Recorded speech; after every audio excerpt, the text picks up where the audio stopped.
Hello guys. तो पिछले lectures में हमने पढ़ा था ऑपरेटर के बारे में कि हम मल्टीपल ऑपरेटर के ज़रिए से क्या ऑपरेशन परफॉर्म कर सकते हैं। तो आज हम इक्विलिटी एंड रिलेशनल ऑपरेटर को देखेंगे। इक्विलिटी एंड रिलेशनल ऑपरेटर्स, ठीक है। तो इक्विलिटी क्या है? डबल इक्वल साइन के ज़रिए से।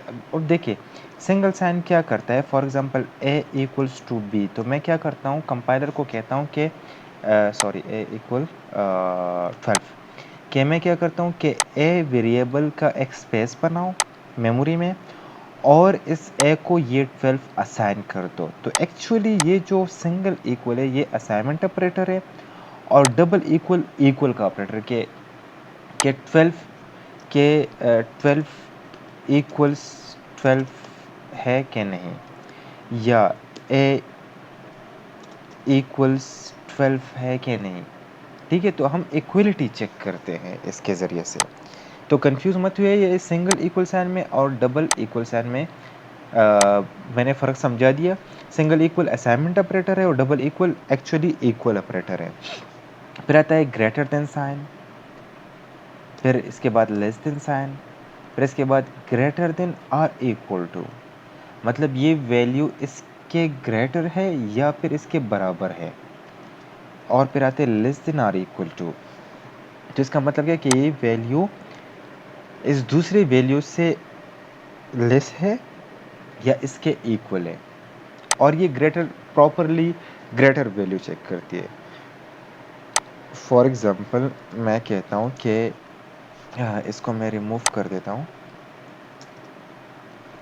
a इक्वल्स टू 12, ठीक है, और b इक्वल्स टू 13। तो ये क्या चेक करेगा कि आया a इक्वल्स टू b है और not, a equals to b और नॉट। तो ये इक्वल नहीं है क्योंकि 12 इज़ नॉट इक्वल टू 13। अब मैं चेक कर देता हूँ, for example a is greater than b, no, क्योंकि 12 13 से लेस है। फिर a is less than b, yes, true, क्योंकि 12 इससे 13 से लेस वैल्यू है। फिर a is less than or equal to b, ये पहले लेस देन चेक करेगा कि ये वैल्यू a की वैल्यू b से लेस है कि नहीं, बाद में ये ग्रेटर इक्वल वैल्यू चेक करेगा। अगर ये 12 आ गया तो इस कंडीशन में भी ये ट्रू है, और अगर मैं इसको यहाँ पर 13 कर दूँ तो इस कंडीशन में भी ये ट्रू है। और इसी तरह से a is greater than or equal to b, no, ठीक है। तो अब इसको मैं इम्प्लीमेंट कर देता हूँ। फॉर एग्जांपल यहाँ पर मैं लिख देता हूँ a equals to 12, b equals to 13। वही एग्जांपल लेते हैं, print a equals to b। ये चेक करेगा कि a b के इक्वल है कि नहीं। सिटर not found a, okay okay okay, इसकी मैं ये इंटीजर वैल्यू है। डेटा टाइप मैं भूल गया था कि ये कौन सा डेटा टाइप है।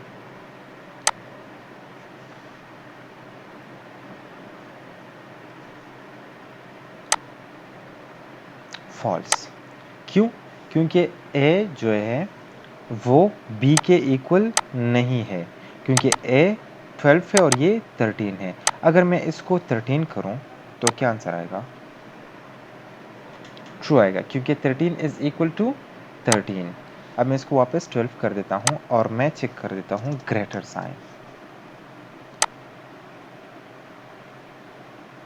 ये फॉल्स है क्योंकि 12 13 से बड़ी नहीं है। 12 is not greater than 13, so a is not greater than b।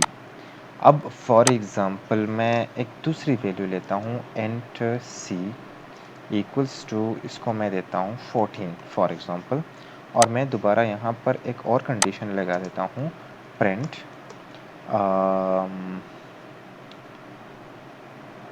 c is greater than a और b। मैं चेक कर देता हूँ कि क्या आएगा। ट्रू, क्यों?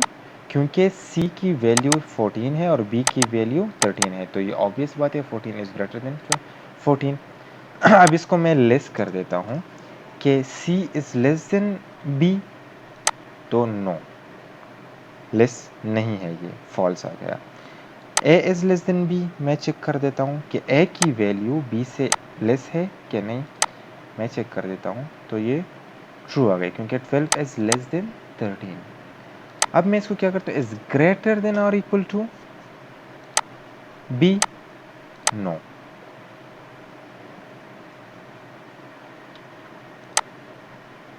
फॉल्स। ठीक है, क्योंकि ये पहले ये चेक करेगा, ग्रेटर साइन चेक करेगा, फिर इक्वेलिटी चेक करेगा। अगर मैं इसको यहाँ पर 13 कर दूँ तो क्या आएगा, ट्रू, क्योंकि एक कंडीशन तो ट्रू हो गया ना कि बड़ी तो नहीं है लेकिन इक्वल तो है ना। ठीक है, अगर मैं इसको यहाँ 14 कर दूँ या 15 कर दूँ तो बड़ी तो है, अब इक्वल नहीं है लेकिन बड़ी है, तो फिर भी ट्रू आएगा। ये यहाँ पर और लॉजिक गेट यूज़ हुआ है। ठीक है, मतलब अगर एक भी ट्रू हुआ तो ये ट्रू रिटर्न करेगा।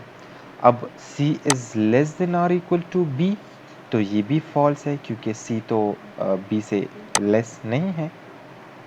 तो ये पहले लेस ऑपरेटर चेक करेगा, ये पहले वाला, फिर इक्वल चेक करेगा। अगर मैं इसको यहाँ पर लेस करूँ और इसको मैं 12 कर दूँ और देखूँ तो फिर क्या आएगा, ट्रू आएगा क्योंकि A is less than B, 12 is less then 13। तो आज के लिए इतना ही काफ़ी है। और यहाँ तक हमारा बेसिक था डार्ट का, तो आप जाके डार्ट की जो प्रोग्रामिंग लैंग्वेज है बेसिक से आप सीख सकते हैं, इंस्टॉलेशन से लेकर अभी तक जो हमने क्लासेस पढ़ी हैं आप जाके देख सकते हैं, हमारा प्लेलिस्ट देख सकते हैं वहाँ पर, क्योंकि इसके बाद हम इंटरमीडिएट लेवल पे वो स्टार्ट करेंगे, इंटरमीडिएट लेवल। तो उससे पहले कि आपको बेसिक आनी चाहिए, तो इस पर प्रैक्टिस करें और इस वीडियो को देखते रहिए, शेयर करते रहिए, अपने दोस्तों के साथ शेयर करें और लाइक करें और सब्सक्राइब करें। Thank you, stay tuned.